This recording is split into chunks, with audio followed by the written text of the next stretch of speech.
నమస్కారం వార్తలకు స్వాగతం. ముందుగా ముఖ్యాంశాలు. పారదర్శకమైన ఓటర్ జాబితా తయారీకి తగు చర్యలు తీసుకోవాలి. సంబంధిత అధికారులను ఆదేశించిన చిత్తూరు జిల్లా కలెక్టర్ సుమిత్ కుమార్. ఈ నెల 20న తిరుపతిలో ఓపెన్ చెస్ టోర్నమెంట్ పోస్టర్ను ఆవిష్కరించిన తుడా చైర్మన్ డాలసు దివాకర్ రెడ్డి.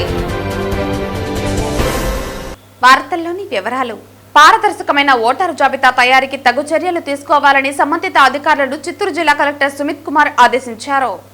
జిల్లాలో గుర్తింపు పొందిన రాజకీయ పార్టీల ప్రతినిధులతో జిల్లా కలెక్టర్ అధ్యక్షతన సమావేశం జరిగింది. ఈ సందర్భంగా జిల్లా కలెక్టర్ మాట్లాడుతూ ఓటరు జాబితా పటిష్టంగా ఉండేలా ప్రతి దశలో జాగ్రత్తలు తీసుకోవాలని, ప్రజల అభ్యంతరాలు, సవరణలపై సమగ్రంగా స్పందించాలని సంబంధిత అధికారులను ఆదేశించారు. రాజకీయ పార్టీల ప్రతినిధులు తమ సూచనలు, అభిప్రాయాలు తెలియజేశారు. ఈ సమావేశంలో డిఆర్ఓ మోహన్ కుమార్, వివిధ రాజకీయ పార్టీల ప్రతినిధులు పాల్గొన్నారు. జూలై 20వ తేదీ ప్రపంచ చదరంగ దినోత్సవం సందర్భంగా తిరుపతి జిల్లా చెస్ అసోసియేషన్ ఆధ్వర్యంలో ఎస్వి మెడికల్ కాలేజీ నందు తిరుపతి ఓపెన్ చెస్ టోర్నమెంట్ జరగనుంది. దీనికి సంబంధించిన పోస్టర్ను శుక్రవారం తుడా చైర్మన్ చెస్ అసోసియేషన్ జిల్లా అధ్యక్షులు డాలస్ దివాకర్ రెడ్డి ఆవిష్కరించారు. జూలై 20వ తేదీన ప్రపంచ చదరంగ దినోత్సవం సందర్భంగా తిరుపతి జిల్లా చెస్ అసోసియేషన్ ఆధ్వర్యంలో ఎస్వి మెడికల్ కాలేజీ నందు తిరుపతి ఓపెన్ చెస్ టోర్నమెంట్ జరగనుంది. దీనికి సంబంధించిన పోస్టర్ను శుక్రవారం తుడా చైర్మన్ చెస్ అసోసియేషన్ జిల్లా అధ్యక్షులు డాలసు దివాకర్ రెడ్డి ఆవిష్కరించారు. ఈ సందర్భంగా ఆయన మాట్లాడుతూ, ఈ ఓపెన్ చెస్ టోర్నమెంట్ నందు తిరుపతి జిల్లాకు చెందిన క్రీడాకారులు, విద్యార్థులు అన్ని వయసుల స్త్రీ, పురుషులు పాల్గొనవచ్చునని తెలియజేశారు. విద్యార్థులు ప్రతిరోజు చెస్ ఆడటం వలన తెలివితేటలు పెరుగుతాయని పేర్కొన్నారు.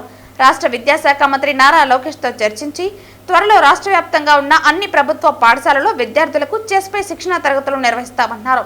ఈ కార్యక్రమంలో తిరుపతి జిల్లా చెస్ అసోసియేషన్ ప్రతినిధులు బాలాజీ చౌదరి, శ్రీనివాస సూరి, వెంకటేష్, అనిల్ తదితరులు పాల్గొన్నారు. తిరుపతి ప్రజల ఇలవేల్పు తిరుపతి తాతగుంట గంగమ్మకు విద్వాన్ కస్ప పద్మనాభం సామ్రాజ్య దంపతులు శుక్రవారం పసుపు, కుంకుమ, చీర, సారె సమర్పించారు. రాయలసీమ రంగస్థలి చైర్మన్ గుండాల గోపీనాథ్ రెడ్డి ఆధ్వర్యంలో సురేష్ స్వామి, ఆదిస్వామి, విక్రమ్ స్వామిల మంత్రోచ్చరణల నడుమ ఊరేగింపుగా సారెను తీసుకువెళ్లి అమ్మవారికి సమర్పించారు. వీరికి ఆలయ అధికారులు అమ్మవారి దర్శన ఏర్పాట్లను చేసి తీర్థ ప్రసాదాలు అందజేశారు. గంగమ్మ తల్లి చల్లని దీవెనలు నగర ప్రజలపై ఉండాలని ఆకాంక్షించారు. అనంతరం ఆలయ ఆవరణలో భక్తులకు అన్నదాన కార్యక్రమాన్ని నిర్వహించారు. ఈ కార్యక్రమంలో సింగంశెట్టి సుబ్బరామయ్య, కెఎన్ రాజా, అన్నారెడ్డి, రాజశేఖర్ రెడ్డి, తొండమనాటి సుబ్రహ్మణ్యం రెడ్డి, పేలూరు పాపిరెడ్డి, రాంప్రసాద్, కొట్టే సుబ్రహ్మణ్యం రెడ్డి, కళాకారులు, భక్తులు పాల్గొన్నారు. కస్ప పద్మనాభం. నేను నా భార్యకి ఈ మధ్య 1 నెల నుంచి ఒళ్ళు బాగలేకుండా ఉంటే అమ్మవారి శ్రీ వెంకటేశ్వర స్వామి మాకు కులదైవము. ఆమె చెల్లెనటువంటి ఈ తాతాయిగుంట చండిగంగమ్మకి మేము మొక్కున్నాము. ఆ విధంగానే మొక్కు తీర్చుకోవడానికి ఈరోజు వచ్చాను. మాకు ఈ విధంగా సహాయం చేయడానికి మాకు ఎవరు లేకపోయినా కూడా గుండాల గోపీనాథ్ రెడ్డి ఎప్పుడు మా సహాయంగా ఉండి మా భార్య భర్తలు ఇద్దరిని కూడా సదా భగవంతుని దయ వల్ల, ఆ తాతాయి దయ వల్ల మన గోపీనాథ్ రెడ్డి చల్లగా కాపాడుతుంది. మా కుటుంబాన్ని, మా కుటుంబ పిల్లల్ని అందరినీ చల్లగా తాతాయి గుంట గంగమ్మ ఎల్లప్పుడూ కాపాడుతూ ఉండాలని, ఈ సంవత్సరం కూడా ఆమె చల్లగా కాపాడి వచ్చే సంవత్సరానికి ఇంకా మా పిల్లలు వృద్ధిలోకి వచ్చి వాళ్ళు చల్లగా ఉండాలని కోరుతూ అమ్మవారికి మొక్కులు చెల్లించుకునేదానికి ఈరోజు ఆ గంగమ్మ గారికి మొక్కులు చెల్లించుకుంటూ ఉండాము. ప్రపంచ జనాభా దినోత్సవం సందర్భంగా రాష్ట్ర ప్రభుత్వం ఆధ్వర్యంలో సచివాలయం సమీపంలో అమరావతి ఫస్ట్ సమ్మిట్ నిర్వహించారు. కార్యక్రమానికి ముఖ్య అతిథిగా హాజరైన సీఎం చంద్రబాబు జనాభా పెరుగుదల ఆవశ్యకతను వివరించారు. ప్రపంచ జనాభా దినోత్సవాన్ని మనం జరుపుకుంటున్నాం.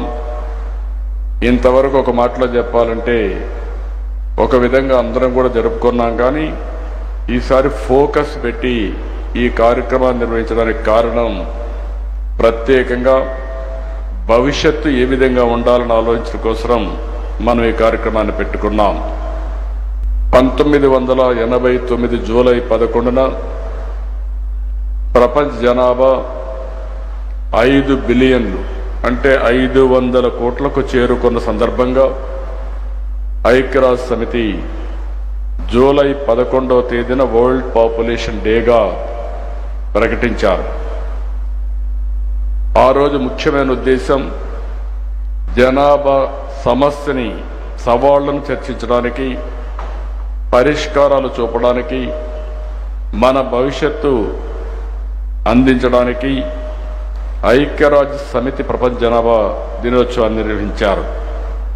ఈ సంవత్సరం థీమ్ చూస్తే empowering young people to create the families they want in a fair and hopeful world అనే సబ్జెక్ట్ మీద ఈ సంవత్సరం ఈ జనాభా దినోత్సవాన్ని జరుపుకుంటున్నాం.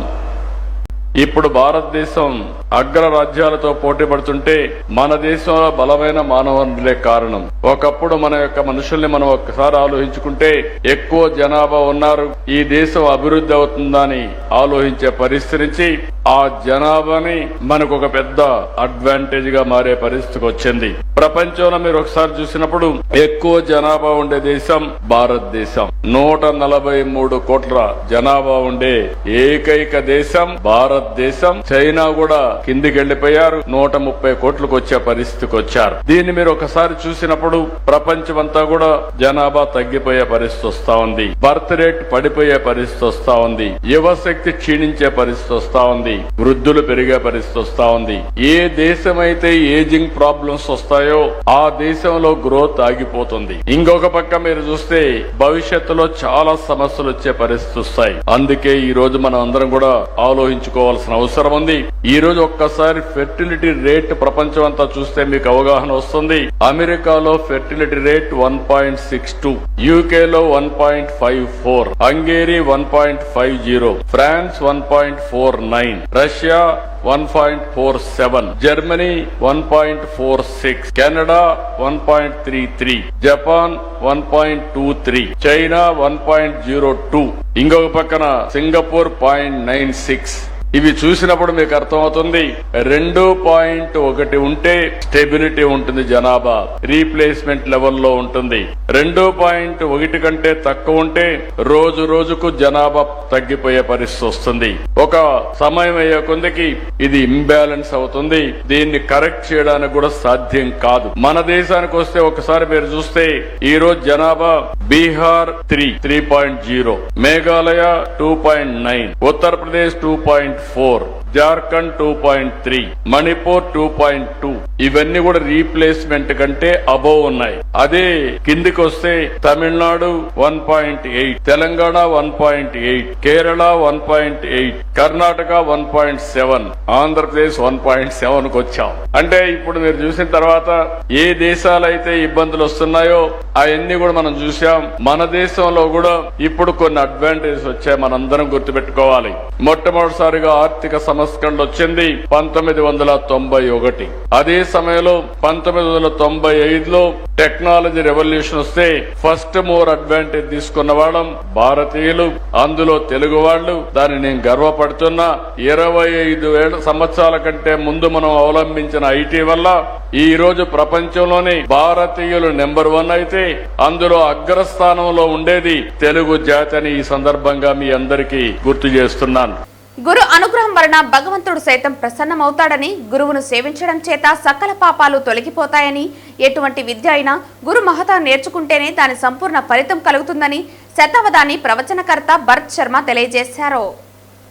తిరుపతి శ్రీ గోదండ రామాలయ ఉత్తర మాడవీధిలో గల జగద్గురు శ్రీ శృంగేరి శంకర మఠంలో గురు పౌర్ణమి సందర్భంగా గురువారం సాయంత్రం శ్రీ సత్యనారాయణ స్వామివారి వ్రతం అనంతరం శతావధాని ప్రవచనకర్త ఉప్పలదడియం భరత్ శర్మచే గురు ప్రాముఖ్యతపై ప్రవచనం నిర్వహించారు.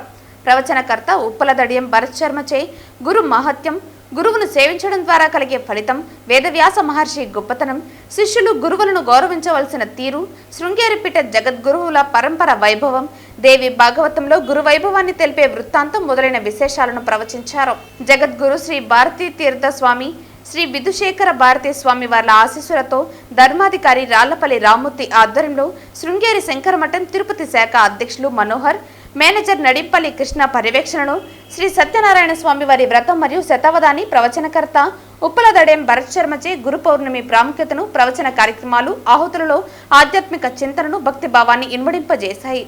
గురు పౌర్ణమి కార్యక్రమాల్లో భక్తులు విశేషంగా పాల్గొని గురు కృపకు పాత్రులయ్యారు.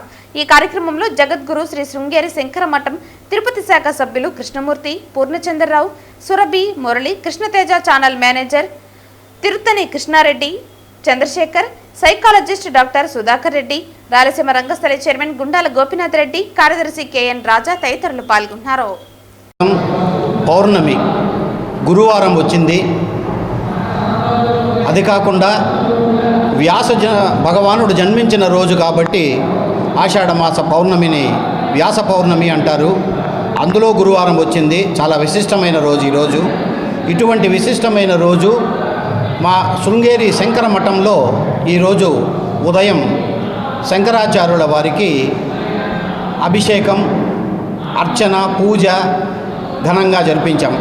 అలాగే ఈరోజు సాయంత్రం సామూహికంగా సత్యనారాయణ స్వామి వ్రతం సుమారు 20 మంది దంపతులు కూర్చొని ఘనంగా కలశం పెట్టి ఆవాహన చేసి అష్టదిక్పాలకులు నవగ్రహాలు అన్నింటికీ పూజలు చేసి సక్రమంగా విధిపూర్వకంగా ఈరోజు సత్యనారాయణ స్వామి పూజ చేసి అందరికీ ఆ స్వామి ఆశీర్వచనం అందించేలాగా మేము ఈరోజు ఈ మఠం తరపున ఈ కార్యక్రమం నిర్వహించాం.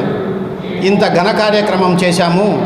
ఈరోజు ఇంతమంది మనకు వచ్చి ఇక్కడ కూర్చుంటున్నారు. ఈ గురువు గురించి, ఈ గురు పరంపర గురించి, ఈ గురు పౌర్ణమి గురించి అన్ని విషయాలు మనం తెలుసుకోవాలి అని అంటే మన తిరుపతి వాడు ఆంధ్రుడు బాలుడు 19 సంవత్సరముల వయసు కలిగిన ఒక యువకుడు మనకు చేదోడు వాదోడుగా మనకు ఉన్నాడు. ఆయన పేరు ఉప్పల దడియం భరత్ శర్మ. దగ్గర 86 అవధానాలు చేశాడు, శతావధానం చేశాడు. ఆయన అంత పిన్న వయసులో గొప్ప వ్యక్తి ద్వారా మనము ఈరోజు ఈ మఠంలో ఆయన గురు పరంపర గురించి, గురు విషయాల గురించి మనం తెలుసుకుంటూ ఉండడం మాకందరికీ కూడా చాలా సంతోషదాయకం.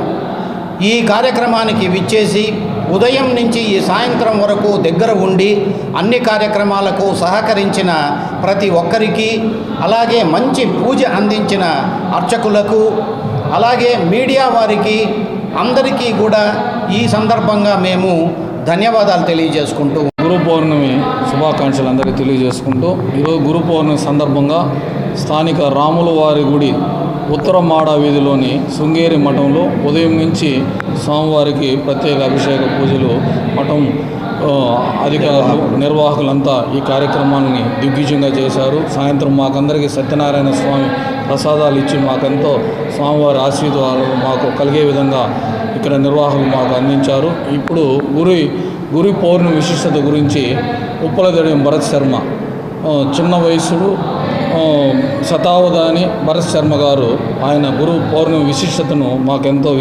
వివరించారు. అందరికీ ధన్యవాదాలు తెలియజేస్తున్నాను. వార్తలు ముగించే ముందు ముఖ్యాంశాలు మరోసారి. పారదర్శకమైన ఓటర్ జాబితా తయారీకి తగు చర్యలు తీసుకోవాలి. సంబంధిత అధికారులను ఆదేశించిన చిత్తూరు జిల్లా కలెక్టర్ సుమిత్ కుమార్. ఈ నెల 20న తిరుపతిలో ఓపెన్ చెస్ టోర్నమెంట్. పోస్టర్ ను ఆవిష్కరించిన తుడా చైర్మన్ డాలసు దివాకర్ రెడ్డి. ఈ వార్తలు ఇంతటితో సమాప్తం. తిరిగి వార్తల్లో మళ్ళీ కలుద్దాం. అంతవరకు సెలవు. నమస్కారం.